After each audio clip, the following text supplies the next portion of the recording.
اب آئیے میں سمجھاتا ہوں انسانیت ہے کیا. پہلی چیز، کسی کو تکلیف میں دیکھ کر خود تکلیف میں گرفتار ہو جانا یا اس کی تکلیف کو محسوس کرنا، یہ ہے انسانیت. یہ نہیں کہ کسی کو غم میں دیکھ کر کے چھوڑو کیا کرنا ہے گئی. آج اگر آپ دیکھیں تو یہی چیز آپ کو ملے گی. کسی کو تکلیف میں دیکھ کر اگر آپ کے دل کے اندر درد محسوس ہو رہا ہے، تکلیف محسوس ہو رہی ہے اور آپ کا دل اندر سے رو رہا ہے، تو آپ کے اندر ابھی بھی انسانیت زندہ ہے. ابھی بھی انسانیت زندہ ہے. میں ایک بزرگ کا قول مجھے ضمن اتفاقاً یاد آ رہا ہے تو عرض کروں. ایک بزرگ نے کسی سے پوچھا کہ روح زندہ ہے، اس کی علامت کیا ہے؟ قاری صاحب توجہ چاہوں گا، بڑی پیاری بات. روح زندہ ہے، اس کی علامت کیا ہے؟ ارشاد فرماتے ہیں کہ کسی کو غم میں دیکھ کر اگر تمہاری آنکھیں نم ہو جائیں تو تمہاری روح زندہ ہے، ورنہ تمہاری روح مر چکی ہے.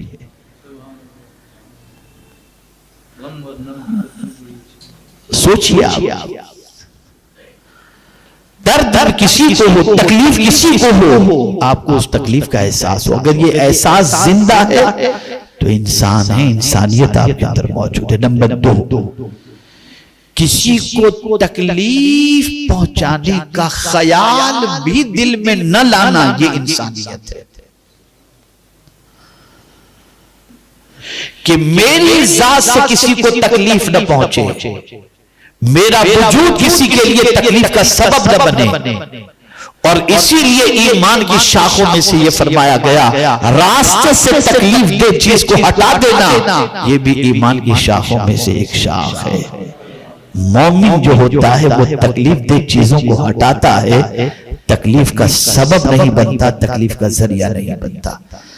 اب یہ بہت تفصیلی ٹاپک ہے. میں تکلیف کے لیے اشارے کنائے سے بھی قرآن نے کیسے روکا ہے کہ اس سے بھی جو تکلیف ہوتی ہے یہ بھی مت کرو. مثال کے طور پر ماں باپ کے سامنے انسان جو کاندھے اچھالتا ہے، اس سے قرآن نے منع کیا، اس سے ماں باپ کو تکلیف پہنچتی ہے.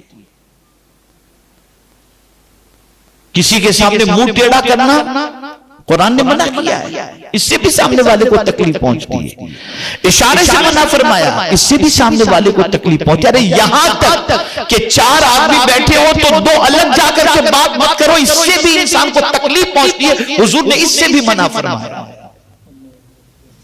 تو جس چیز سے انسان کو تکلیف پہنچتی ہو اس سے اپنے آپ کو روکنا، یہ ہے انسانیت، یہ ہے انسانیت. اسی کے ساتھ اگر اللہ نے کسی کی خدمت کا موقع عطا کیا اور کسی کے درد میں آپ شریک ہوئے، زندگی پر اس کو اس کا احساس نہ دلانا اور احسان نہ جتانا، یہ ہے انسانیت، یہ ہے انسانیت. اور اسی کے ساتھ سب کچھ مل جانے کے بعد، بلند و بالا مقام مل جانے کے بعد کچھ نہ سمجھنا، یہ ہے انسانیت. قربان جائیے، جس رسول کا ایک قدم فرش پر اور دوسرا قدم عرش پر تھا، وہ رسول جب مدینے کی گلی سے گزرتے ہیں تو ایک ایسی عورت جس کے بارے میں مشہور تھا کہ اس کو پاگل پن کا دورہ پڑتا ہے، وہ عورت حضور کا ہاتھ پکڑتی ہے اور کہتی ہے مجھ سے سنو میری بات سنو. حضور اس کے ساتھ راستے پر بیٹھ جاتے ہیں اور بیٹھ کر کے اس کی بات سنتے ہیں. اللہ اکبر. مصطفیٰ جان رحمت نے یہ نہیں سوچا کہ میں فرش پہ بھی ہوں، میں عرش پہ بھی رہنے والا ہوں، اللہ کا محبوب ہوں، لیکن اس دکھیاری عورت کی بات سن کر کے حضور نے بتا دیا کہ انسانیت کس کو کہا جاتا ہے. یہ ہے انسانیت. اس لیے آج اپنے اندر انسانیت پیدا کرنے کی ضرورت ہے. حلیہ بدلنے سے کچھ نہیں ہوگا، مزاج بدلو، سوچ بدلو، فکر بدلو، اپنے دل کے اندر درد پیدا کرو، کسی کا بھی درد پیدا کرو. مجھے تو یاد آتا ہے تو میرے رونگٹے کھڑے ہو جاتے ہیں. اللہ اکبر. ایک بزرگ کی بخشش ہوئی. عالم خواب میں کسی نے دیکھا اور پوچھا حضور آپ تو رات رات پر عبادت کرتے تھے, کثرت سے تلاوت کرتے تھے, ہم یہ جاننا چاہتے ہیں کہ اللہ نے آپ کو بخش دیا, سبب کیا بنا, کون سی عبادت ذریعہ بنی جس کی وجہ سے اللہ نے آپ کو بخش دیا؟ فرماتے ہیں ایک وجہ بنی ہے اور وہ یہ ہے کہ میں قلم, اس زمانے میں فاؤنٹن پین اور انک پین وغیرہ نہیں ہوتی تھی, پین کو جو ہے لکڑی کا قلم ہوتا تھا, اس کو ڈبویا جاتا تھا, انک کے اندر پھر لکھا جاتا تھا. فرماتے میں نے اپنے لکڑی کے قلم کو سیاہی کے اندر ڈبویا اور جیسے ہی لکھنے کے لیے اٹھایا تو نو کے قلم پر ایک مکھی آ کر کے بیٹھ گئی اور اینک پینے لگی. میں نے لکڑی کے قلم کو ایسے ہی پکڑ رکھا, اس وقت تک قلم کو نہ ہلایا جب تک کہ مکھی نے ساری اینک پی نہ لی. میرے مولا کو میری یہی ادا پسند آ گئی اور اللہ نے مجھے بخش دیا. یہ ہے انسانیت, یہ ہے انسانیت. اس چیز کو اپنے اندر پیدا کرو. تکلیف دینے کا تصور نکالو, راحت پہنچانے کا تصور اپنے اندر پیدا کرو.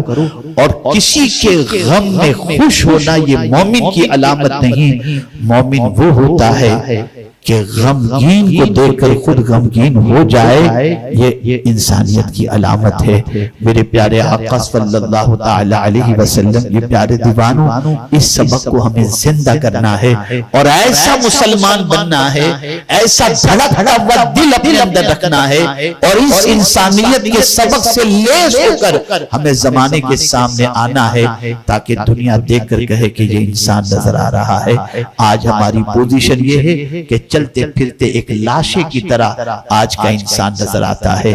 بلکہ میں یہ کہوں تو غلط نہ ہوگا کہ خود غرضی کا خول اور خود غرضی کا بھوت اتنا انسان کے سر پر سوار ہو چکا ہے کہ وہ اپنے فائدے کے علاوہ کسی کے فائدے کے بارے میں سوچنا بھی نہیں چاہتا, بلکہ اگر کسی کے نقصان سے خود کا فائدہ ہوتا ہو تو وہ کرنے کے لیے بھی تیار ہو جاتا ہے. اس سے باہر نکلو, انسانیت کے سبق کو سیکھو.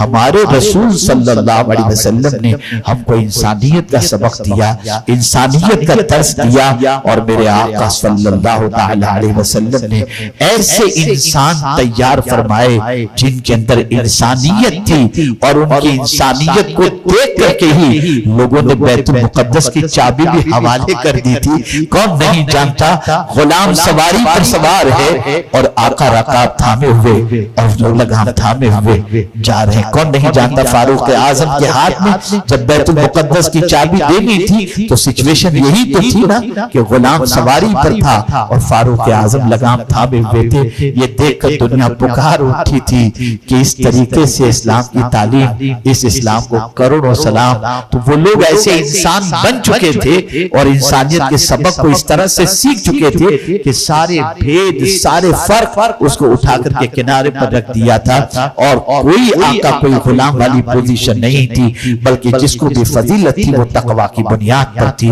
اللہ کے ڈر کی بنیاد پر تھی, اور ہر ایک کے حق کو صحیح طور پر ادا کرنا, ہر ایک کی تکلیف کو تکلیف سمجھنا اور ہر ایک کو راحت پہنچانا.